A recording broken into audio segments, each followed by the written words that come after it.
Look at modern business schools. Harvard, Stanford, the London School of Economics. Every year, thousands of ambitious students hand over hundreds of thousands of dollars for a coveted MBA degree. They stay up all night memorizing stock charts, analyzing Apple's market cap, and dreaming of building the next tech unicorn. Society sells this to us as the absolute pinnacle of financial success, the ultimate Olympus. But here is the paradox they will never tell you in an economics lecture. Business schools teach you how to efficiently manage someone else's company. They train high-level, elite corporate cogs, premium-grade modern servants whose sole purpose is to burn their lives away for investor returns. They teach you how to make a living, but they never teach you how to build a dynasty. While ordinary people send their children to school to learn how to make money, old money families, the ones whose names rarely flash in Forbes, but whose trusts quietly own entire industries, teach their children something completely different. They teach them how to keep it. They teach them the art of strategic invisibility. Welcome to a world where modesty is the ultimate shield of capital, and calculated pragmatism is the only law of survival. In the world of new money, the world of Silicon Valley and crypto millionaires, the goal is always aggressive, explosive growth. Faster, higher, louder. You scale, you raise venture capital rounds, you risk everything, and you go public. It is the psychology of a sprinter. In the world of old money, the strategy is fundamentally different. Here, they don't think in quarterly reports or fiscal years. They think in generations and centuries. The greatest enemy of massive wealth is not an economic recession or a stock market crash. It is generational dilution. The mathematics of old capital are brutal. If a billionaire has 3 children and they each have 3 of their own, within just 3 generations, the fortune fragments into dozens of small pieces. Add to that estate taxes, which in Europe and the US can devour up to 40% of an inheritance, and nothing remains of the empire's grandeur. This is why, from the age of 12, the children of the global elite are taught asset preservation rather than marketing. In the private boardrooms of Swiss boarding schools, they aren't learning how to launch a startup. They are dissecting the complex legal mechanics of discretionary trusts, perpetual annuities, and family offices. The child is conditioned with a fundamental, almost religious thought. You do not own this wealth. You do not have the right to squander it. You are merely its temporary custodian. Your sole mission is to pass down this estate, these lands, and these funds to the next generation, in a better state than you found them. Ordinary education teaches you how to spend and earn. Old money education teaches you to become a vessel for the system's survival.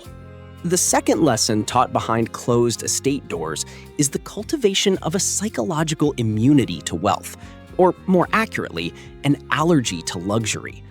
The easiest and fastest way to destroy a centuries-old fortune is to raise a spoiled heir with a golden spoon in their mouth, who immediately starts buying supercars and throwing parties in Monaco.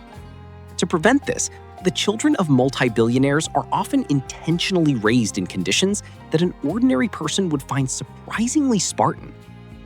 Take IKEA founder Ingvar Kamprad. His sons, despite being heirs to a multi-billion-dollar empire, flew economy class, took public transit, and received allowance money on par with average Swedish teenagers. Or look at Warren Buffett, who still lives in the same modest house he bought in 1958 for $31,000 and eats a $3 McDonald's breakfast every morning. This isn't the eccentric behavior of old men. It is a calculated pedagogical strategy. The children of old capital are taught a simple rule. Conspicuous consumption is the hallmark of the nouveau riche and the poor trying to look rich.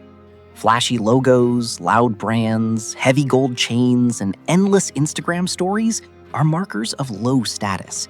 And worse, vulnerabilities. The true elite choose absolute invisibility, the doctrine of stealth wealth. Their clothes are custom tailored on Savile Row.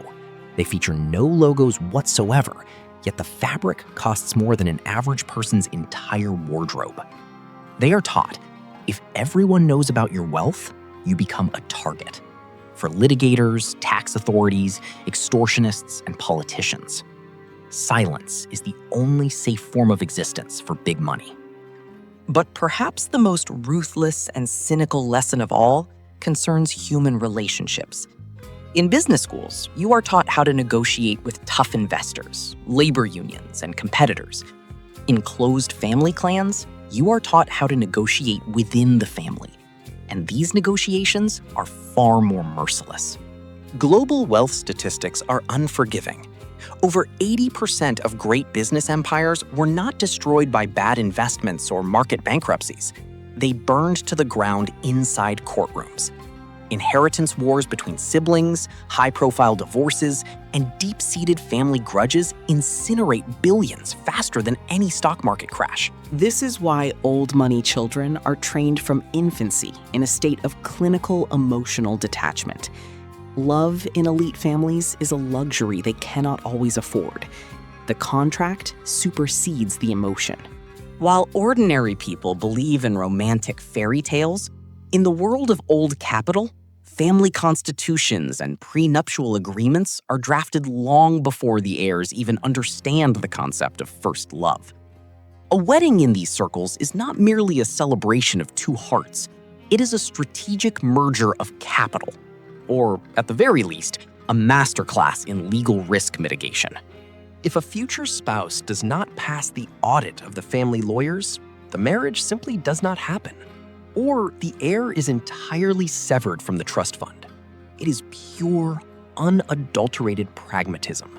Any human frailty, any spark of passion must be insured and locked within a legal cage. The system cannot be left at the mercy of a family member waking up on the wrong side of the bed. Finally, the fourth element of this hidden curriculum is the creation of human infrastructure. When billionaires send their children to elite boarding schools, like Switzerland's Institut La Rosie, where tuition exceeds $130,000 a year, or Britain's Eton College, they aren't doing it for the academic syllabus. Physics, mathematics, and literature are the same everywhere. The laws of calculus and Newtonian physics are taught from the exact same textbooks in a public school as they are at Eton. They pay for the people their child will sit next to. They are buying entry into a lifelong, unbreakable fraternity. In the world of the quiet elite, reputation and the sacredness of a handshake take decades to build.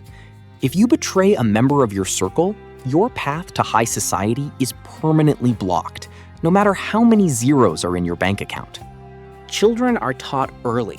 Your social capital, the list of people you or your father can call at 3 o'clock in the morning to solve a critical issue outside of bureaucracy, must always be 3 times larger than your financial capital. Anyone can buy a degree or earn it through sheer academic grind. But the trust of a closed room where the fate of markets is decided, that cannot be bought. It is inherited through the right upbringing. While the rest of the world spins frantically in the modern rat race, chasing fast millions, TikTok clout, crypto hype, and seasonal fast fashion luxury, quiet capital simply watches. They continue to silently pass down power, land, and leverage from generation to generation. They rule by rules that will never be published in popular self-help books or preached at motivational seminars, because those rules weren't written for you to learn them. They were written for them to govern you in absolute, deafening silence.